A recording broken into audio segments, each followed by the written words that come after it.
My name is Sarah and my husband is in the army. My Darren is a senior lance corporal in the regulars or the full-time army, but after his late start on a Monday morning, Wednesday sports afternoon off and an early finish on a Friday, he might as well be in the reserves. The reserves used to be called the TA and is a part-time version of the army that cuts its own detail.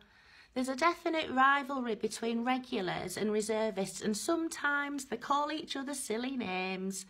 Drill is a big issue in the reserves. Some might say it's more like a gathering of minds than a gathering of feet. They might also say that a Boys' Own Tribute Act is in better step. Uniform is a sore point too. The reserves used to get all the old kit, but now they've got the same as the regulars, but there's just not as much choice, and often it doesn't fit properly.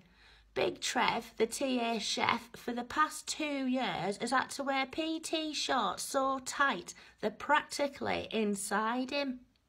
There's no excuse for those berets though.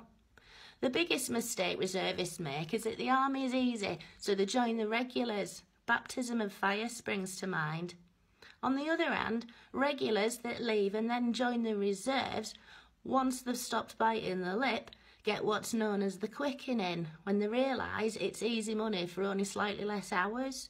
They also get the promotions that wouldn't necessarily have happened in the regulars, especially if they've got a mate there to recommend them. Courses in the reserves aren't as long as in the regs. If you go into the reserves with a HNC or a comparative educational qualification, you can do a 2-week management course, and just like that, you're a TIFFy. TIFFys in the regs that do the full 18-month course get so vexed by this that some of them have been known to spontaneously combust. What next? A RADOP course on a Tuesday evening? A fully qualified medic because you watched an episode of Holby City once? It's only one army, if you like your army, with a hint of schism.